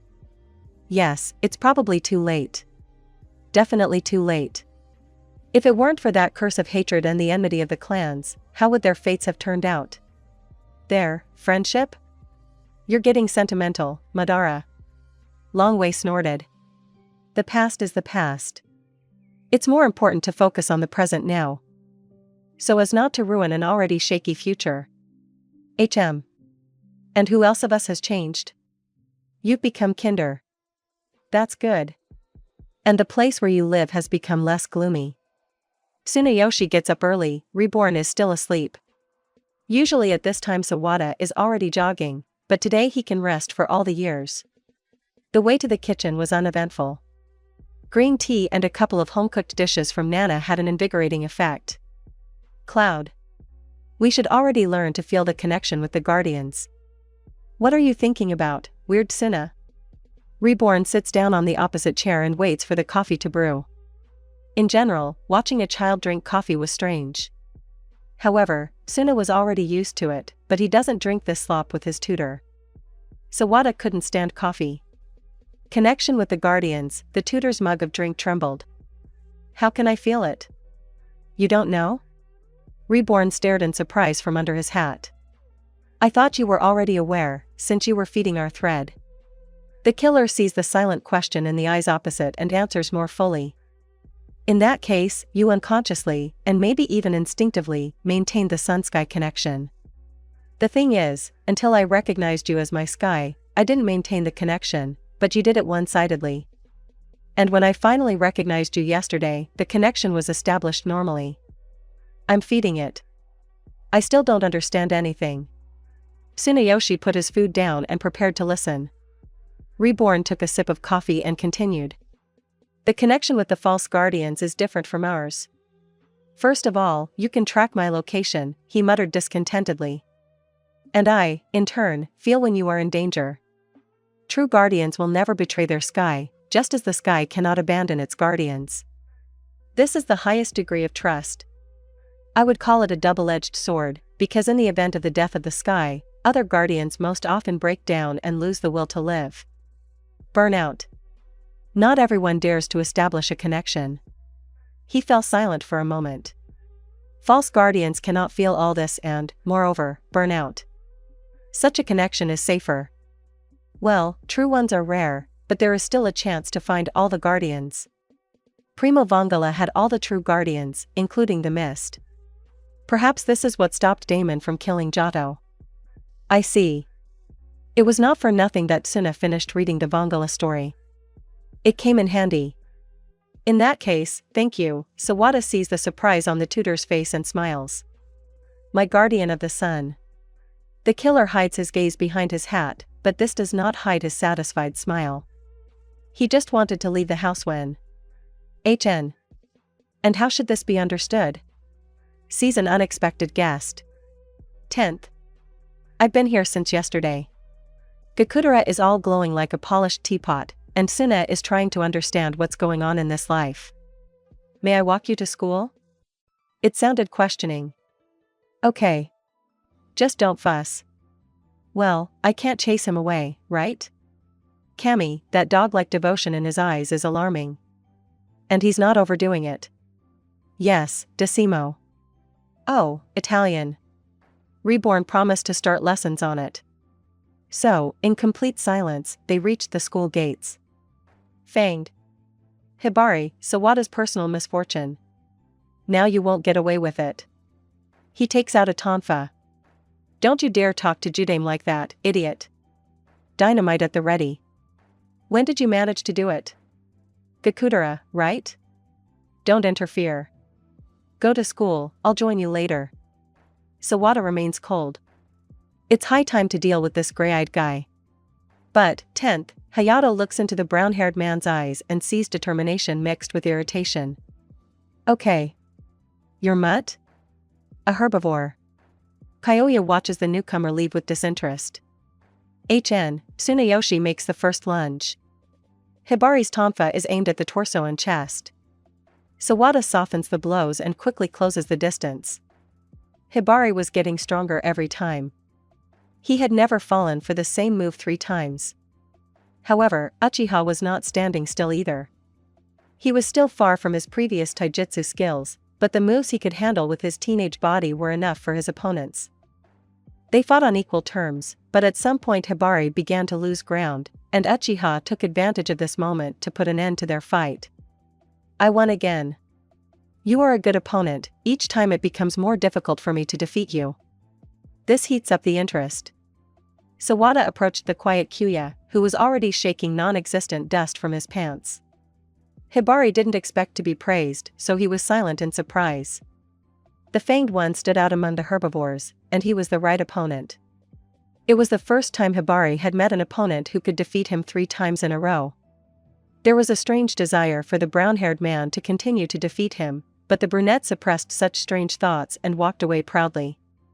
I think I found my cloud, yeah, Reborn said something about a connection thread, I should ask him about it.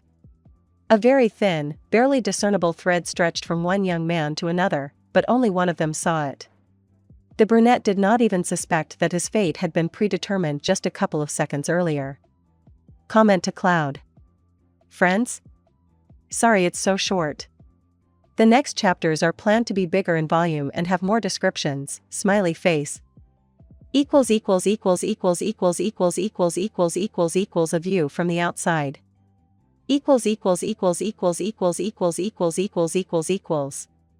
Commentary on a view from the outside. It's been a while since I printed any large texts, so I'll have to put my pen to work again. I'll probably have to rewrite this chapter more than once. Sawada Tsunayoshi was scary and everyone admitted it. He didn't throw punches, he wasn't rude without reason, and in general he was the best student in the school. It was something else, his gaze that made the soul sink into the heels in a short period of time, or his chilling aura of a leader, making those around him feel Sawada's superiority. A monster more terrible than Hibari, which is an indicator. Hibari was afraid for his strength and for the fact that he demonstrates this very strength regardless of the reason and when he considers it necessary. At the time, when Sawada Tsunayoshi, the second monster of Namamori, attacked only if he was openly attacked, but after each demonstrative beating of an overly arrogant daredevil, the others avoided the schoolboy like the plague. Because he is invincible. A few days later. It wasn't that Hibari K didn't like losing, no, he hated it. And he gathered strength in order to destroy the cause of irritation. But no one had ever managed to defeat him, Hibari K, several times in a row. It made me angry to the point of blackness in my eyes, to the point of my knuckles being bruised and bleeding. Overdid it again. The brunette glanced at the latest losers who dared to plunder in Namamori. On his territory. Many of them had closed fractures of varying severity, while their less fortunate brothers had open ones. Anyway, who cares? He needed to get stronger, much stronger, to defeat that Fanged One and regain confidence in his own strength. Hibari hated losing. But even more he hated that boredom and the slight glimmer of interest in the brown-haired man's eyes during their fights. This feeling of humiliation made Hibari move forward and train. Yamamoto Takashi is a cheerful and optimistic guy, a baseball star and the life of the party. Yamamoto Takashi hasn't been interested in baseball for a long time and plays only out of habit. He has many acquaintances and no friends at all, no matter what they think about him. He's not interested in the latest gossip or the fans who are in love with him. All he values is his father, Yamamoto Tsuyoshi, and the guy who reeks of blood. Tsunayoshi Sawada was interesting. Takashi felt danger coming from this guy, but he never attacked. Only later Yamamoto realized that Sawada had such a specific aura of danger. "Don't come near, he'll kill you." He turned out to be even more interesting than it seemed before. Tsunayoshi Sawada always walked alone, but he didn't seem lonely. He was feared, but he didn't seem to care. Maybe he really didn't care. Who knows? Yamamoto wanted to know. He felt a cold frost from the brunette, and at the same time a scorching warmth, almost melting in its heat. Takashi knew about the mafia, the trappings, and that he was Rain. His father had told him everything right away, when his son had begun to realize himself and take responsibility for his actions. It had been shocking, almost offensive to him, because he was bringing danger to those he came into contact with. Later, much later, he had gotten used to it. So, when he felt something remotely similar to what his father described, he began to observe more closely, but not obsessively. His supposed sky was strong, that was an undeniable fact. Not only physically, but spiritually as well. There was something on the edge of perception, that constant calm and detachment in Tsuna's behavior. Boredom. Words cannot describe how surprised Takashi's father was after his son told him about this. "Father, I think I found my heaven," the brown-eyed man said philosophically, looking at the ceiling. Tsuyoshi froze, stopped wiping the dishes, and looked back at his son. "I didn't expect you to find him so quickly, Takashi," Yamamoto Sr. said, continuing his work. "Would you mind telling me who he is?" "My classmate, Sawada Tsunayoshi." The boy became more serious, noticing the shadow on his father's face. "I want to become stronger to match my heaven." "You'll have to get stronger anyway." Tsuyoshi threw the towel down, leaning tiredly against the counter. "I was hoping it wasn't him, but I guess that's fate." "What do you mean?" Takashi frowned, preparing to defend his rights as a guardian. "He is a contender for the Vongala throne. And the first contender, which means a lot." "Are you absolutely sure about your decision to follow him?" "I will not abandon my heaven, father." "Okay, in that case, your intensive training begins today, Takashi. I'm telling you in advance, I won't spare you." "That won't be necessary." Gakudera Hayato had to grow up early. After all, he was born into a mafia family, which automatically leaves its mark. He didn't have the most rosy childhood and even worse, growing up. But he didn't complain, he understood that his life depended on knowledge and training. Because of his hot temper and violent nature, few people tolerated him, except perhaps his sister. His father didn't care, and he had no mother. Or so he thought, but that's another story. He was barely making ends meet when Don Timoteo offered him the position of Vongala Hurricane. He decided to accept, but his choice was limited. If he even existed. Besides, he was curious about who had been chosen to lead the strongest mafia family in Italy. He already knew that his name was Sawada Tsunayoshi and that he was being trained by the Arcobaleno of the Sun. That was intriguing. When Gakudera first saw him in person, he thought he was nothing special. Sure, he had long hair tied in a low ponytail, he was dressed to the nines, and he had a nonchalant look. So what? Hayato himself didn't look any more provocative, with his baubles, layered clothes, and a bunch of belts. He decided to test him, kicked his desk and thought of continuing his movement, but he was riveted by a gaze that made him, Hayato, break out in a cold sweat, and goosebumps the size of a fist decided to tap dance. How he managed not to flinch, he had no idea. Sawada Tsunayoshi was scary. The Arcobaleno of the Sun is not eating his bread for nothing, since he was able to raise a civilian into a natural-born killer. The events that followed were blurred in his head. It seemed that he had threatened Sawada, but it had no effect and Hayato had to attack with his strongest technique. He also remembered how he found himself on the verge of death due to his own fault. And how he was saved without asking for anything in return. His disappointment, because he was not the true Hurricane Sawada. The retreating back of his recent opponent and his delight at his strength and nobility. He already envied in absentia that Hurricane who would be lucky enough to be the true one of this heaven. Commentary on a view from the outside. Yes, I'm still alive. Strange acquaintances.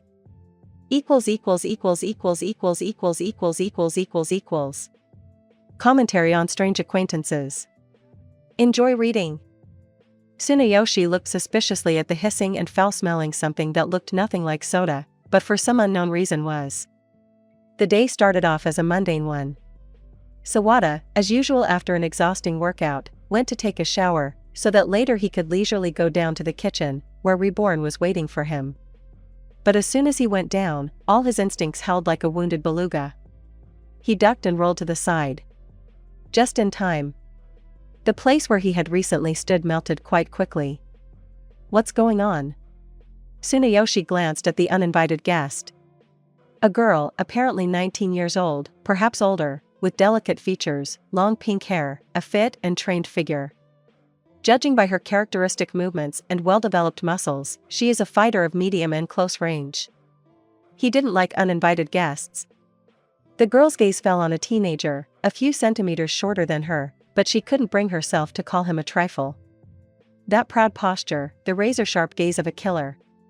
She saw that he was looking at her, but only as his victim. Bianchi looked into his eyes and a chill ran down her spine. Those were not the eyes of a teenager. The pink-haired girl literally saw in his gaze how he was evaluating her life on the scales of Anubis. And the odds were clearly not in her favor. If I kill you, Reborn will come with me and we will live a happy life. The pink-haired girl raised her hands belligerently with foul-smelling food and purple smoke that was uncharacteristic for this food.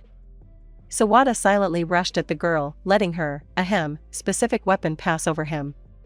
She clearly did not expect such agility from a schoolboy, albeit a trained one, because she saw the blow, but, alas, did not have time to block it. The girl bent in half, the backhand blow hit her solar plexus. Moreover, he sensed the presence of another person hidden in the shadows. That's enough.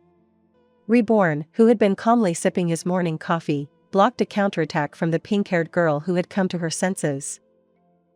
May I still inquire about the identity of the stranger who barged into my home uninvited? Sawada asked irritably, smoothing out the non-existent folds on his school uniform. Gakudera Bianchi, the girl proudly introduced herself, giving him a disparaging look. Sawada decided to ignore such childishness. He had already wasted his time on her, and if he didn't hurry, he might well be late for school. For the first time in his life. As soon as he left the house, a funny picture appeared before his eyes. Gakudera and Yamamoto were standing next to each other, tensely silent. More precisely, only the blonde was tense, while the baseball player was smiling serenely, which angered Hayato even more. Sawada had noticed long ago that Gakudera reacted very sharply to Yamamoto without any particular reason. He could just stand there and say nothing, but even then the bomber would get mad. It seemed that the baseball player's very existence angered him. At first it was amusing, but it quickly became boring. "Good morning, Judame." Hayato beamed as soon as the door opened. "Hello, Suna, haha." Yamamoto waved his hand in a friendly manner, overly devotedly, in Sawada's opinion, looking into the brown-haired man's eyes. Tsunayoshi nodded briefly, turning his attention to Gakudera. "You don't happen to have a sister named Bianchi, do you?" The reaction was immediate. First the green-eyed man turned pale, then green, and then completely blue, nodding nervously. Such a reaction surprised both guys watching the metamorphoses. They both looked at each other and Yamamoto shrugged his shoulders in confusion. "What is the reason for the interest, Suna?" "She attacked me in the morning." Such an answer did not go unnoticed. Gakudera's face regained its usual color and he frowned, thinking something gloomily. Yamamoto hid his feverishly gleaming eyes behind his bangs, furiously clenching his fingers. Didn't foresee it. Wasn't there at the right moment, that's what they were thinking. At the same time, there was a tense atmosphere in the Savid house. Nana came out from behind the wall, having been hiding from her attentive son all this time. However, it was unlikely that she had managed to deceive his sensitive perception. The woman cast an irritated glance at the hole in the floor and wall, and how should she clean up this disgrace? That pink-haired girl had already disappeared into the kitchen and didn't see her, which was to Sawada Sr.'s advantage. "She can be trusted," Reborn said confidently, turning halfway towards her. "The fewer people know, the better." Nana ignored his statement, not paying much attention to the son Arcobalino's irritated look. "I was monitoring your reaction. Aren't you worried about your son at all?" He decided to vent the accumulated tension in a verbal altercation. I was confident in his victory and, apparently, I was right. Nana didn't even try to hide the pride in her voice. In fact, he didn't win, because I stopped the fight, Reborn argued without much heat. If he had hit her with full force, she wouldn't have woken up right away, and if he had used flame, she wouldn't have woken up at all, the outer advisor's wife retorted, while trying to get rid of the mess in the kitchen. Don't forget that I also had a hand in my son's training and I know his level very well. Reborn raised his hands in a gesture of surrender. Touché. Haru had been watching that cute little boy in a funny suit and an unusually serious face for a long time. That creepy guy about whom there were many bad and frankly terrible rumors was always with him. For example, that he ate babies at night and drank the blood of fallen rivals. And then, seeing that one day the little boy did not leave the house with the scary guy, as usual, she was overcome with horror. Did this maniac really eat the baby? Haru must take revenge, ha-he. She put on iron armor, a hockey stick would do as a weapon of mass destruction. After thinking for a moment, she grabbed a cast iron frying pan from the kitchen. It was heavy, of course, but effective. One blow and the enemy would fall face down to the ground. But she flew face down, not onto the ground, but into a river with a strong current. Tsunayoshi, who was suddenly attacked in broad daylight, reacted instantly, striking back at the preemption. But he didn't expect that the enemy would be, a quasi-knight with a pseudo-weapon. The quasi-knight flew into the river by inertia, jumping over the fence, letting out a plaintive meow before falling. Yamamoto and Gakudera, who were watching all this from the front row, had a very funny expression on their faces with 5-yen eyes. Well, the girl is unlikely to get out on her own, given the weight of the armor and the frying pan, which she did not let go of during the fall. Of course, I can leave everything as is and let the fool die, but there is one but. My already not very bright reputation will finally go down the drain for Biju. Not that I care, but. He cursed. It took him a second to think it all over. His next move sent Yamamoto and Gakudera running to the fence, clutching the air with their fingers. They didn't make it. Again. Tsunayoshi jumped. Haru was almost losing consciousness, her vision was swimming, and because of the current, her already heavy armor simply pinned the girl's body to the bottom. She was scared, her lungs were burning. She was sure that the end was near and this thought made her feel really bad. Almost losing consciousness, she felt herself being freed from the heavy iron tomb and carried somewhere. She didn't care where, she just wanted to take a breath. One single breath. It seemed her prayers had been answered. In the back of her mind, Haru felt her head being turned to the side, her outer garment being quickly unbuttoned. A voice was counting the time and precise movements across the girl's chest. At some point, Miura realized she could breathe. When her gaze more or less focused, she was surprised to see the face of the same maniac she had attacked earlier. From a distance he seemed cute, which he was, but the stern and even cold expression on his face with his adult gaze made him seem older and more attractive. And he's handsome, Miura said thoughtfully. But realizing that she had spoken out loud, she covered her mouth with her hands, her ears turning red. Pfft. A blond man with a strange hairstyle and a bunch of baubles who had recently run up snorted loudly. Woman, you've caused so many problems for Judame. Haha, it's not that bad. The brunette next to him rubbed the back of his head with a familiar movement, but his eyes remained frozen and there was not a drop of laughter in them. I'm certainly flattered by such a high assessment, said ironically the one who had been dubbed both a maniac and a handsome man in one day. And by the same person. But won't you bother to cover yourself? It's not that I'm interested in looking at underage girls with undeveloped figures. The girl looked down in confusion and immediately covered herself with her hands, blushing like a poppy. Gakudera cursed, looking at the girl's completely wet clothes and the no less dry Judame. He was already thinking of giving his shirt to the leader, but Gakudera was stopped by the leader's raised palm. She needs a guy's bare torso more, a man's, Madara added to himself. It won't cause such a violent reaction as a woman's. The blonde, without thinking twice, agreed, giving the shirt to the girl, while he himself remained in a t-shirt. His multi-layered clothing style was useful for once. Be grateful to the nobility of the Judame, woman, Hayato snorted proudly, glaring at the embarrassed Haru. Thank you, ha-he. My name is Miura Haru," the girl stammered, turning to the guys who had turned away while she was changing. Gakudera Hayato, the irritated blonde, glared at her. Pfft. Women. Yamamoto Takashi. The brunette smiled cheerfully. "You're funny, haha." Sawada Tsunayoshi, the brown-haired man she tried not to look at, briefly introduced himself. He was lying on the grass with his top off, leaving his shirt and vest to dry in the sun. This acquaintance surpassed even that meeting with Hashirama by the river in terms of absurdity. Raging stream.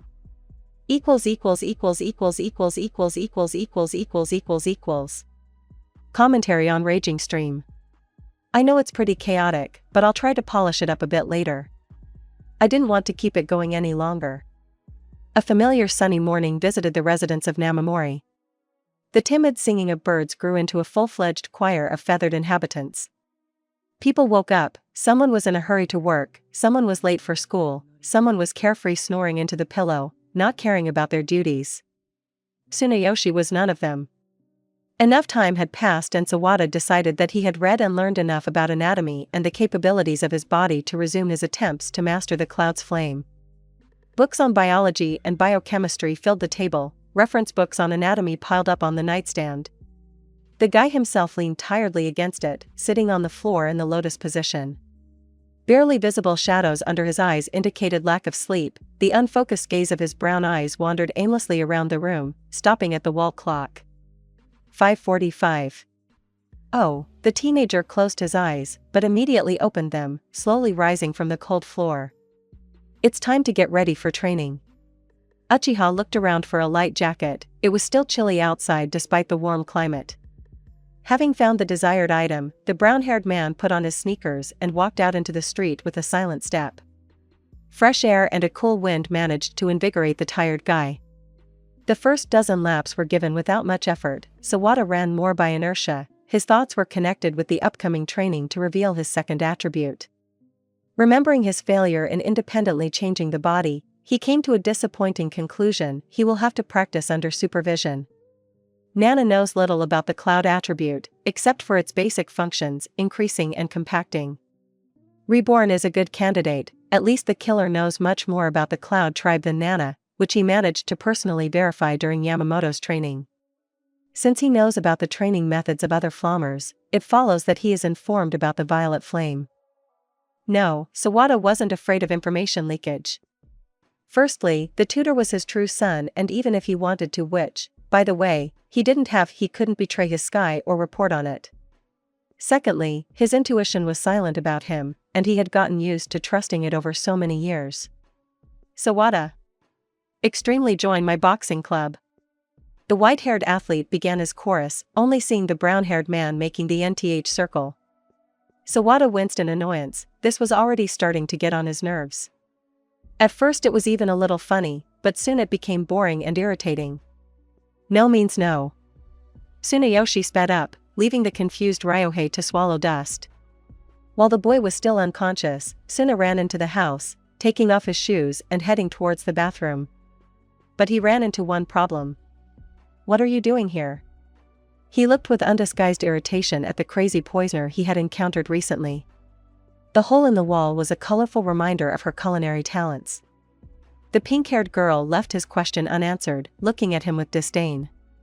Sawada tried to convince himself that he didn't want to crush her spine. He could. And no, he wouldn't feel ashamed.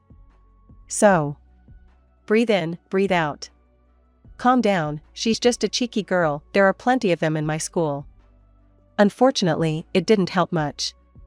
Sawada exhaled slowly and tried to look as indifferent as possible as he walked past.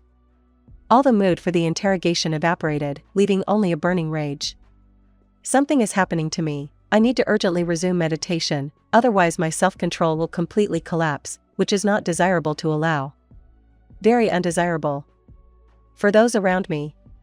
After taking a bath and washing away his fatigue, Sawada quickly grabbed a bite to eat and headed to school, picking up Yamamoto and Gakudera along the way, who were much quieter than usual, but Tsunayoshi didn't pay much attention to it, completely focused on finding his peace of mind. Let's be honest, there was no success in sight. I urgently need to retire and meditate, the sooner the better. The day passed routinely. Again high marks, again the best result, again the fearful glances of those around and the admiring ones of Yamamoto and Bakudara. Sawada somehow missed the fact that Ipin had joined their company. All because he was trying to abstract himself from what was happening, afraid of exploding at the most inopportune moment. Reborn definitely noticed his state, at least thanks to the connection. And so it turned out, as soon as they walked away from the guys, the tutor led him into the wilderness, where there was not a soul. Finally, the lust for murder filled the space, not allowing him to move from the spot. Reborn tensed, carefully looking at his student and, concurrently, his sky.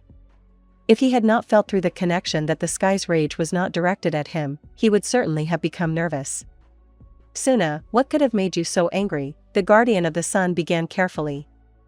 Instead of answering, the Vongala heir only gritted his teeth, the color of his eyes darkening, turning dark brown, almost black. Reborn, he said in a hissing whisper, barely audible. Go away. I'll explain later. The tutor was confused, as the guardian of his sky he should help somehow, but, an order is an order and it is unquestionable. The owner of the dummy stepped aside a little. Faster. And only after a roar, the stubborn sun left the clearing. When Reborn left, the clearing was painted in bright purple, and the roar of uncontrollable flames sounded in his ears, echoing like an alarm in his skull. The guy staggered, miraculously maintaining his balance. Tsunayoshi bit his lip until it bled. Along with relief, the flames of the cloud brought pain to the bearer of the heavenly attribute. The teenager tried to sit up, but failed. His knees hit the damp ground painfully, but this pain was nothing compared to the pain in his chest. He closed his eyes, going into meditation in the same unstable position, sitting on his knees. Inhale, exhale. Inhale. Exhale. Inhale. The body almost falls to the ground, but small but surprisingly strong hands manage to catch it. The owner of the pacifier carefully lowers the unconscious boy's head onto his lap. The path habitually accepts him easily, as if he were a relative, showing him the right path. He is sure that Changming and Longwei must definitely know the reason for his illness. Changming's chambers were bright, the sky was clear, and there was fresh green grass and many sturdy trees. He unconsciously compared the view to Konoha or the Senju clan. You weren't in much of a hurry, Tsunayoshi, the mighty lion looked at him patronizingly. There was no opportunity, he lied a little. You are probably interested in the changes that have happened to you in such a short time. It is worth visiting Longwei, all metamorphoses occur because of the cloud. I told you before, but I will tell you again, you urgently need to gather all your guardians and as soon as possible. Their flame will be able to stabilize your cloud, acting through me. Longwei and I are interconnected, our flame depends on each other, but the cloud depends on me more than I do on it. You have already found 3, not counting the sun. 3? On the way to the cloud's abode, a problem arose. A big stone problem. The tall gate with a cloud pattern in the middle was tightly closed, and no matter how much Sawada tried to break through, it was no use. If he could get tired here, he would certainly collapse without strength. Tsunayoshi tried to imagine the gate opening. They stood unshakably, it seemed they were not going to move, but then a barely noticeable crack appeared and, slowly opening, they gave access to the cloud's domain. Longwei's habitat was barely recognizable. The same high peaks, the piercing sky, which was densely covered with snow-white clouds. None of the dark colors that were there before.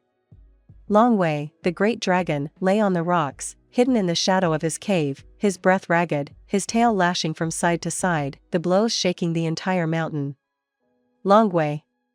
Ah, Madara, you finally honored me with your presence. Even in not the best form, the dragon managed to grin. It's not as bad as it seems. I know what I'm talking about. Apparently the skepticism in Tsunayoshi's gaze could be removed by the bucketful. My composure and self-control are cracking at the seams. Is it only because of the missing guardians? Sawada leaned against the stone wall of the cave, which had stopped shaking from the ceased blows of the mighty reptile's tail. Cloud flame is the most willful and capricious attribute, not counting mist. You locked me in my abode, cut off all exits to the outside. Cloud fury has a cumulative effect, as you see, the dam has burst. Do I need to use the second flame more often? Seeing the lazy nod, Tsunayoshi continued. Thank you, and forgive me. To which Longwei merely waved his paw, as if to say, what can you expect from you, kid? The gates are open again. The white ceiling was the first thing he saw when he opened his eyes. Madara wanted to get up, but to his surprise, it turned out to be an impossible task. What's happening to me? Stop. Why don't my eyes hurt? And my voice isn't mine at all, it's somehow boyish. He carefully tried to touch his right eye. Why did he try? Well, suddenly it turned out that his palm had become smaller and thinner, at least 4 times thinner. So good, or rather bad. Because after a quick inspection, the body turned out not to be his. Your mother. Damn you, Hashirama. He was so close to completing his plan, and suddenly he finds himself in some godforsaken little room, in an unfamiliar body. Surely the Yamanakas did their best. What kind of backwater did they throw him out to if there isn't even a normal floor here? Why was he left alive? But first I need to find out where I actually am. Suddenly the door opened and revealed to the non-Sharingan eyes of the non-Madara a woman. Or rather, a girl with short chestnut hair and huge brown eyes. Tsukuin. The stranger hugged the one she called Tsukuin, that is, Madara.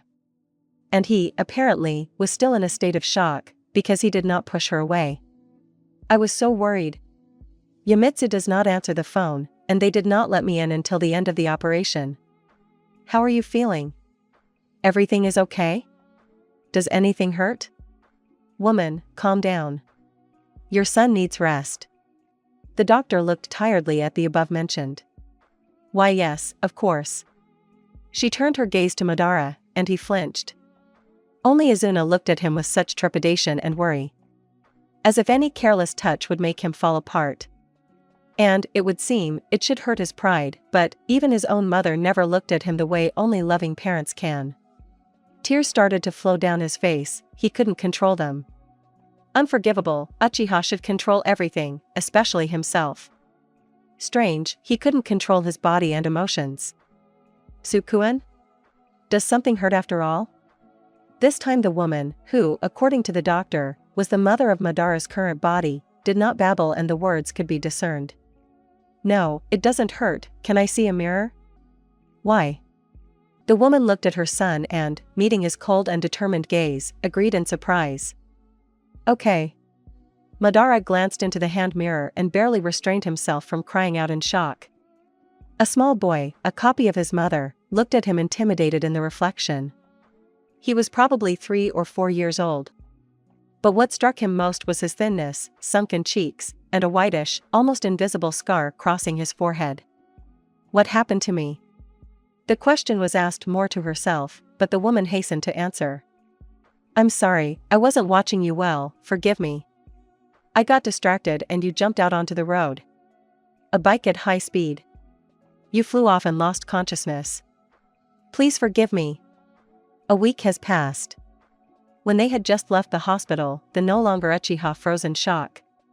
Of course, he had already begun to guess that this was not his usual world, take at least the fact that he had not met a single shinobi, there was no sign of chakra, and the year was not the same, as if he was, in the future, but it was so peaceful here. It seemed like his dream had come true.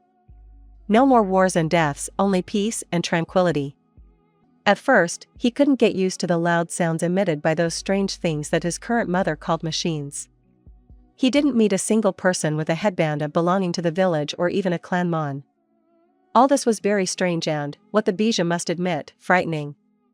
Madara, or rather, Tsunayoshi, you need to get used to it, he thought.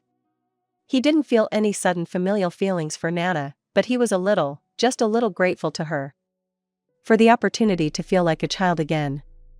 Nothing was expected of him, because he was not the heir of the clan, but just an ordinary boy.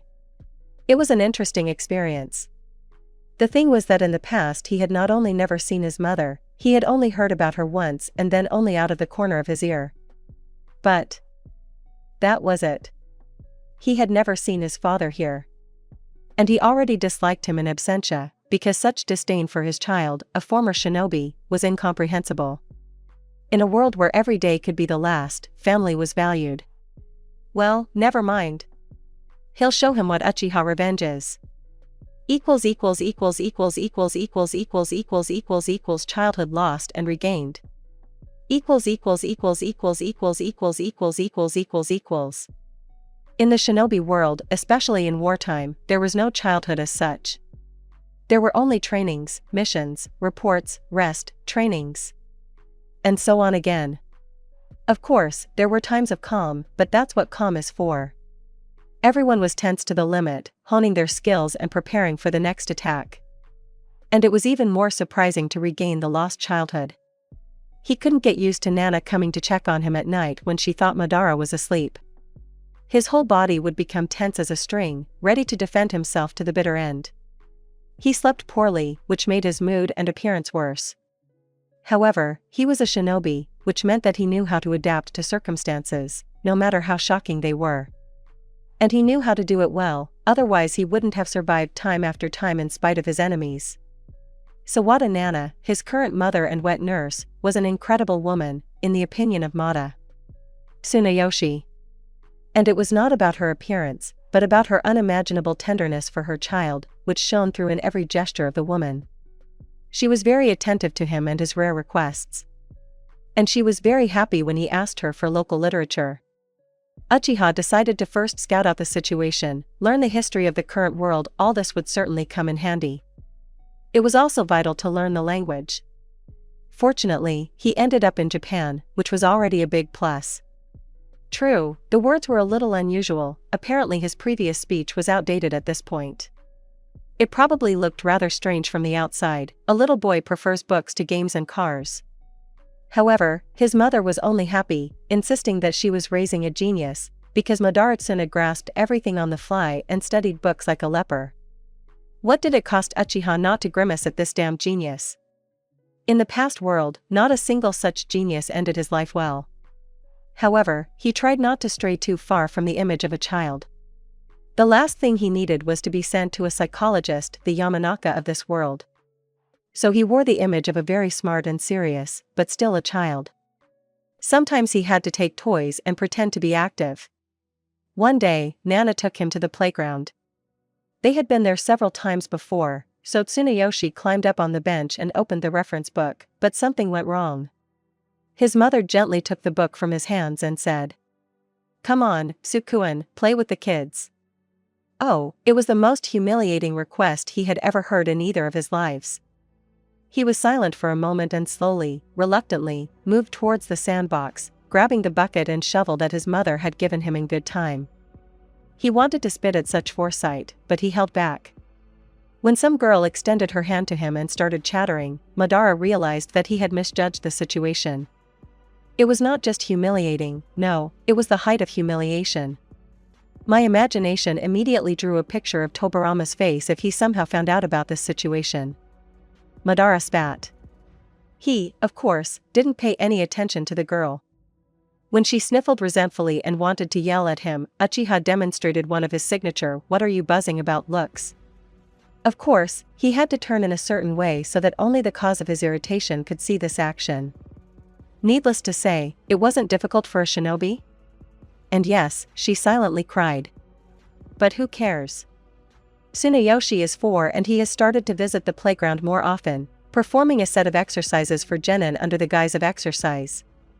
He is categorically not satisfied with his current physical form. The advantages are flexibility, inherent in children. The disadvantages are disgusting motor skills and coordination. He often stumbles and has to urgently group himself so as not to get painful bruises and abrasions. This irritated him even more, so he decided not to delay with this. Nana soon began to let him go to the playground alone, since he had been asking her for a long time, arguing that he was already old enough. She habitually squeezed his cheeks and he stoically endured. Walking alone was worth it. Sukuen. Oh yeah, Madara was so surprised that he was now a happy tuna dash, words can't describe it. Sukuen. Nana joyfully ran up to her grown-up son. Now you're 6 years old. You've grown up so fast. Nana started to cry, but Tsunayoshi quickly stopped it by hugging his mother. He couldn't stand women's tears, especially his current mother, to whom he had become attached. I have to go to school, right? Disentangling himself from the embrace. Yes, we're going to elementary school tomorrow. I'll make you a bento with your favorite tomatoes. The woman quickly came to her senses and fluttered off to her abode, the kitchen. Madara grinned kindly. This woman amused him and, strangely, touched him. He treated her as if she were either a granddaughter or a mother. After all, mentally he was older. True Uchiha love for tomatoes caught up with him even in another world. As expected. School tomorrow, huh? Well, no matter how much he disliked the title of genius, his pride simply would not allow him to be lower than first place in the academic performance rankings. Commentary on childhood lost and regained. Hiragana is a Japanese syllabary. Katakana, 1, 2, Japanese, is one of two, along with hiragana, graphic forms of the Japanese syllabary, kana. Tsunayoshi. Tsuna tuna, yesher, happiness. But I like happy tuna more. Text changed from December 31st, 20. The secret of the Sawada family Tsunayoshi had long since begun to notice his mother's oddities. To be more precise, her phenomenal ability to not notice anything around her and disappear from sight, even when you looked at her point blank. Of course, this was unnerving for a shinobi. There are no former shinobi. Just as there are no former Uchiha. And he noticed another oddity. Sometimes Nana would freeze in place, and then say something like, "I'll be right back, Sukuen, don't be bored," with a smile. No matter how hard he tried to follow her, nothing worked. As if genjutsu.